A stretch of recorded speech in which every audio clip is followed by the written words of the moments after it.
KKN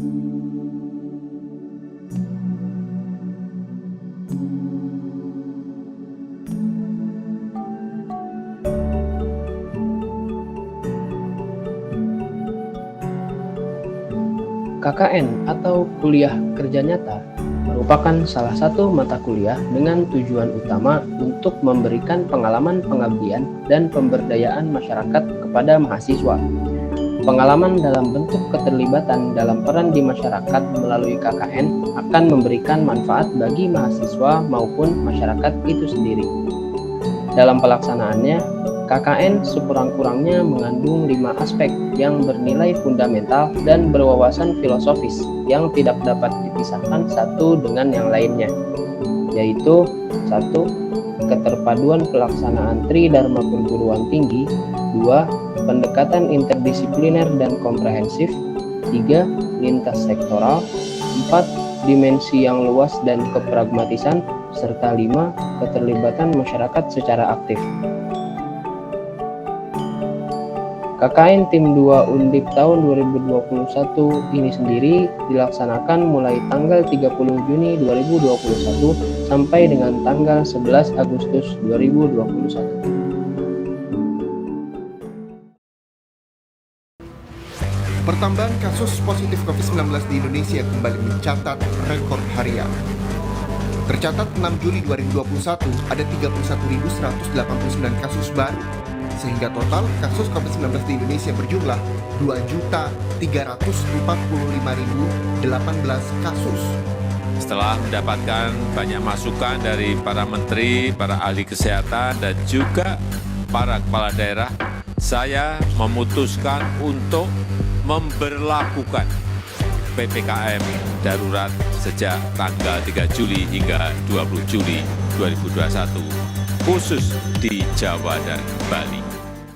Namun, seiring dengan berita akan masih tingginya kasus COVID-19 yang membuat pemerintah memberlakukan PPKM darurat, kegiatan KKN Tim 2 Undip tahun 2021 harus mengalami perubahan, di mana KKN yang biasanya dilaksanakan secara tim atau berkelompok, pada KKN kali ini dilaksanakan secara mandiri atau individu dan pada domisili masing-masing.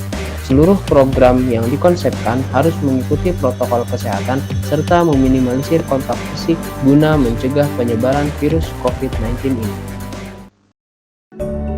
Karenanya, tema KKN pada periode kali ini adalah pemberdayaan masyarakat di tengah pandemi COVID-19 berbasis pada tujuan pembangunan berkelanjutan atau Sustainable Development Goals yang biasa disingkat SDGs. Saudara sekalian, para peserta KKN, jadi saya sampaikan mengenai berkaitan dengan masalah pandemi, maka dalam masalah pemberangkatan ini, saya berharap betul, jadilah manusia cerdas, jadilah manusia yang bijaksana. Ya, tidak usah gagah-gagahan, tidak usah menentang hal yang Anda tidak ketahui. Apalagi ilmunya S1 aja belum kelar. Jadi saya kira lebih baik manut kepada orang-orang yang sudah memahami dan sudah berilmu dan lebih ahli. Ya, laksanakan tugas dengan sebaik-baiknya karena ini kesempatan Anda ya untuk amal yang dengan skop yang lebih luas. Tapi amalnya ya amal yang berkualitas, jangan amal yang salah-salah, yang berkualitas. Kelurahan Sendang Mulyo merupakan salah satu dari 12 kelurahan yang ada di wilayah Kecamatan Tembalang, Kota Semarang, Jawa Tengah, yang berjarak kurang lebih 3 km dari ibu kota kecamatan dan 11 km dari pusat pemerintahan Kota Semarang.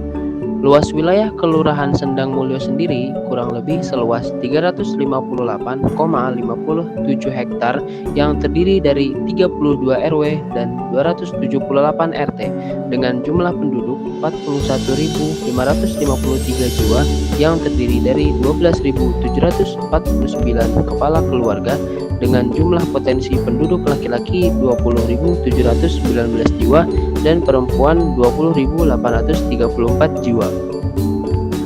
Kelurahan Sendang Mulyo berbatasan langsung dengan Kelurahan Kedung Mundu di sebelah utara, Kecamatan Pedurungan dan Kabupaten Demak di sebelah timur, Kelurahan Mateseh di sebelah selatan, dan Kelurahan Sambiroto serta Kelurahan Mangunharjo di sebelah barat.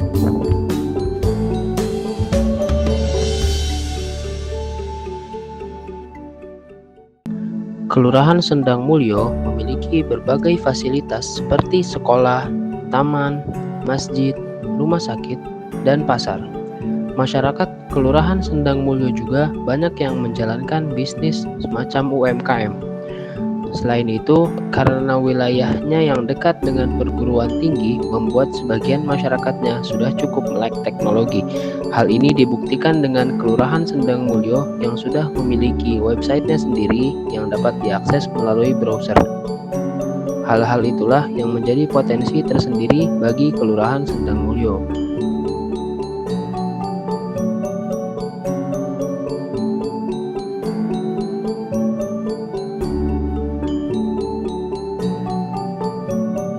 Belum redanya pandemi COVID-19 dan justru diperparah dengan bermunculannya varian baru virus COVID-19 hasil mutasi seperti varian Delta dan Delta Plus yang memiliki resiko menular lebih tinggi.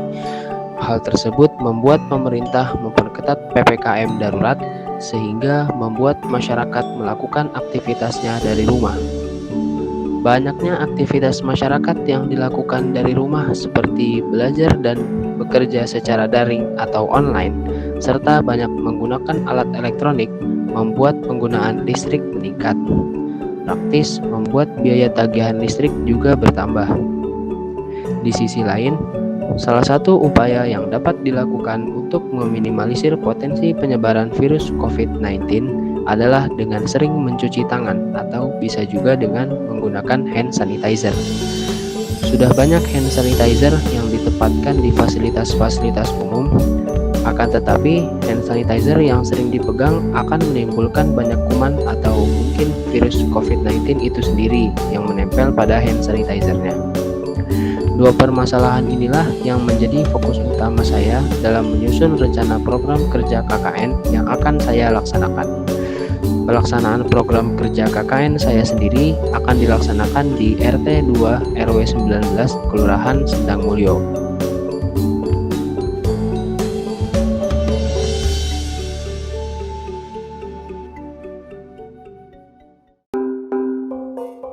Program kerja pertama saya yaitu sosialisasi tentang hemat energi listrik saat masa pandemi COVID-19. Sosialisasi ini dilakukan secara online menggunakan aplikasi Zoom Meeting.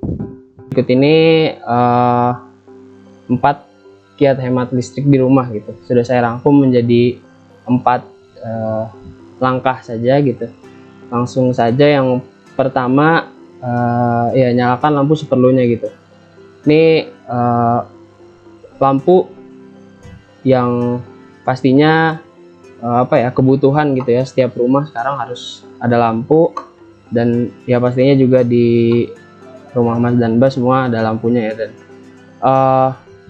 salah satu cara hemat listrik yang paling gampang itu ya ini, nyalakan lampu seperlunya gitu.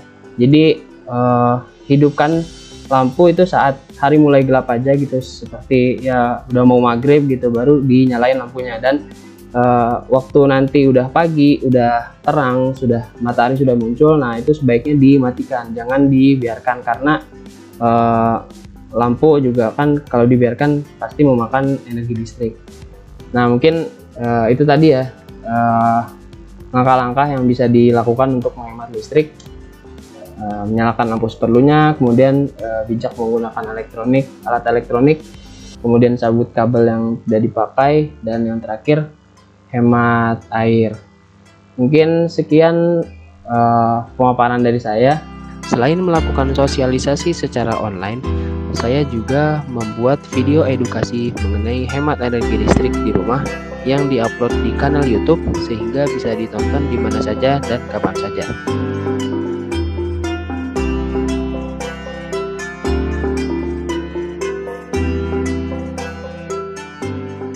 Program kerja saya yang kedua yaitu pembuatan alat hand sanitizer otomatis dengan teknologi touchless atau tanpa sentuh guna mengurangi potensi penyebaran virus COVID-19. Komponen-komponen penyusun alat ini antara lain yaitu sensor infrared, pompa mini 5 volt, transistor PNP, resistor, dan juga kabel. Untuk sumber energi listriknya sendiri, alat ini menggunakan kabel USB yang bisa dihubungkan dengan charger HP ataupun power bank, sehingga lebih fleksibel.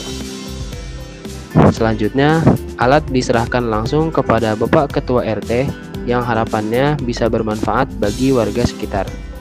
Selain melaksanakan program kerja, saya juga ikut membantu melaksanakan program dari kelurahan seperti ikut serta dalam kegiatan PPKM kelurahan, melakukan piket bergilir di kelurahan, kegiatan vaksinasi, dan juga pembagian BST.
Itu dia kegiatan-kegiatan yang saya lakukan selama KKN di Kelurahan Sendang Mulyo. Semoga program KKN yang telah terlaksana dapat bermanfaat bagi masyarakat. Saya Muhammad Al-Fauzi Biljannah. Terima kasih.